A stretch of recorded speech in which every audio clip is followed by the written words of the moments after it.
Magandang araw mga kaibigan. Bigyan natin ng opinion, reaction itong pahayag ni Mayor Baste. Isang Facebook reel posted by Marilo taga Bohol. It appears it's a media interview. Sabi ni Mayor Baste na magkakaiba daw sila ng style sa pamamalakad politika, silang magkakapatid, lalo na si BP Sara. Sabi niya, di ko gusto masumbagan ni Inday Sara. Takot siyang masuntok. Okay. Pakinggan natin Talaga yung image ni BP Sara na matapang, nanununtok, dala pati mga kapatid. We're very different when it comes to, which is my sister, lahi na ang pagkaigsuon niya, lahi ang politika gid sa mga, kay sa magbangga gid ni. So, we have our own directions and platforms when it comes to politics. So, I cannot, hindi na ako gusto masumbagan ko. I do not know, we're very different when it comes to, which is my sister, lahi na ang pagkaigsuon niya, lahi ang politika gid sa mga, kay sa magbangga gid ni. So, we have our own directions and platforms when it comes to politics. So, I cannot, hindi na ako gusto masumbagan ko.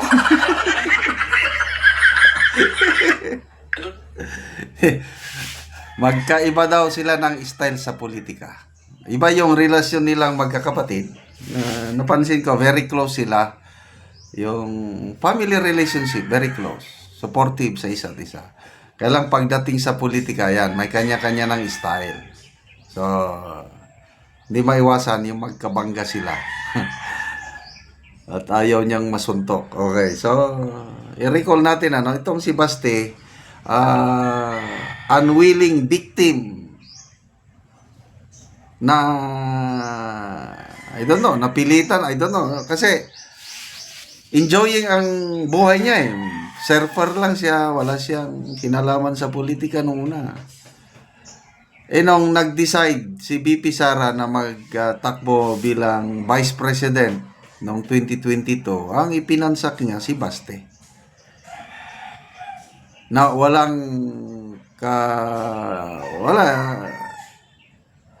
hindi siya dumaan pagkakonsehal, wala lang, surfer lang siya.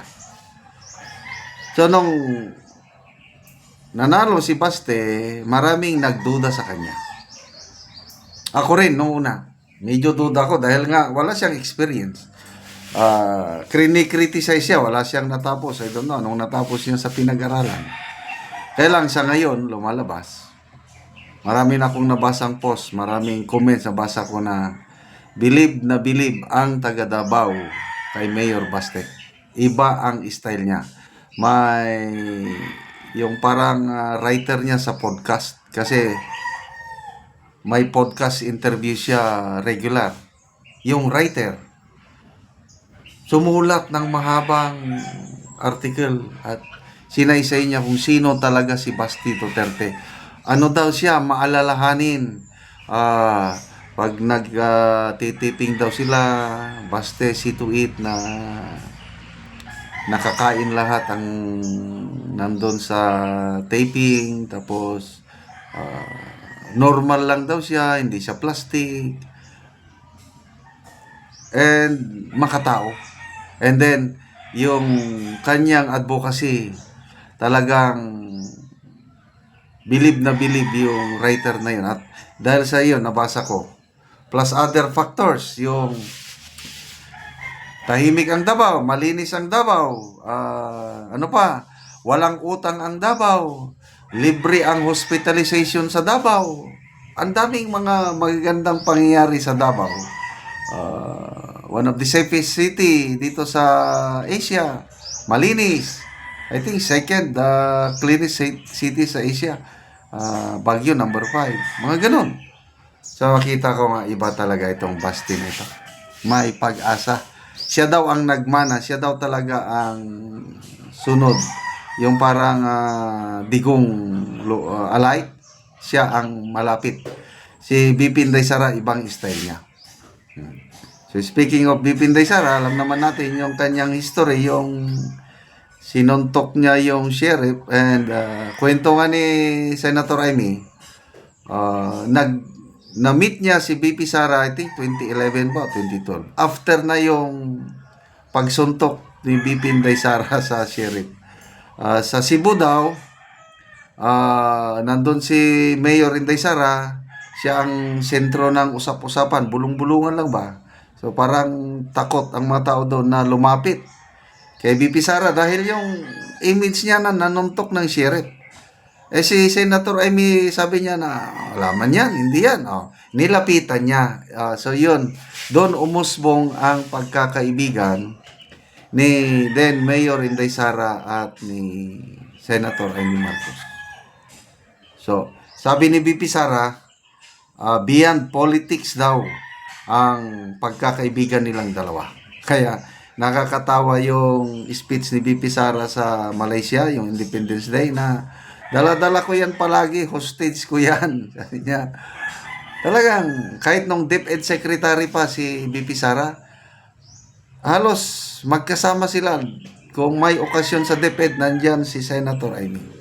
Ganon yung pagkakaibigan na medyo nasira lang nung ito na, dumating na ang tambaluslos, yun na, meron na yung huhukayin ang ama nila, itatapon sa West Philippine Sea. Umasim na yung relasyon. Akala natin na magkaiwalay na. But itong eleksyon na ito napatunayan na ang BFF, BP Sara and Senator Amy. So, nang dahil sa endorsement ni BP Sara, nanalo si Senator Amy. At Senator Amy naman, grabe, sa kanyang proclamation speech, pinasalamatan niya si PRRD, pinasalamatan niya si BP Sara, ang mismong kapatid niya, wala. Nung tinanong siya ng media, ay, nakalimutan ko lang. So, konting tiis na lang mga kaibigan, mga nagmamahal sa mga Duterte, pagdasal po natin na ma-approve yung interim release ni PRRD para makalabas din siya sa kulungan. At pagdasal natin na yung jurisdiction issue na sinampa sa korte, magkaroon ng favorable decision ng judge para tuluyan ng mawala ang kaso ni PRRD sa ICC. Meantime, yung interim release ang aabangan natin. Ako naniniwala ko na ma-approve yung interim release niya. Okay, salamat mga kaibigan sa inyong pagsubaybay sa ating channel. Nakakatulong kayo ng malaki sa tribong Talandig ng Bukidnon. Dahil ang sweldo natin is pantulong sa tribo.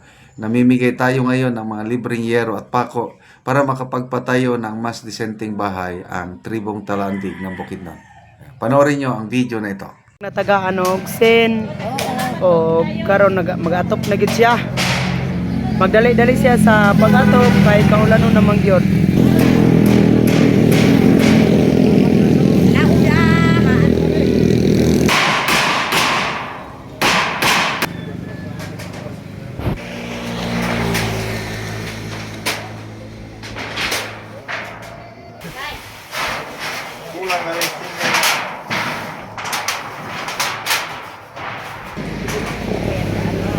Karon nindot na gid kaayo ang balay sa natabangan namo og pero so human na gid siya sa pag-atop.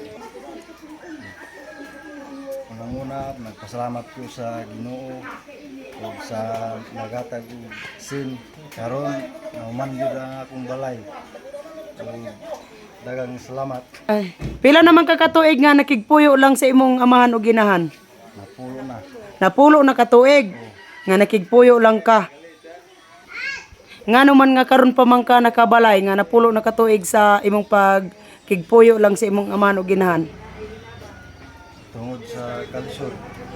Wala ko nakabalay karon pa ko sa tagang ko tabang mga sin. Okay. Kung wala ang tabang sa sin, di pa ko makabalay tungod sa kalsyon. Oo. Sa karon nagpasalamat kay Norman na gyud. Oo, so karon pa ka nakasukad sa sukad, ay pa kaig ka nakabalay. Nga naay tabang. Kay kung wala pang tabang dili pa ka kabalay. Di pa gyud makabalay. Oo. So salamat kayo ya. Salamat kayo. So So nindot na gid kayo ang iyang balay. Yan ang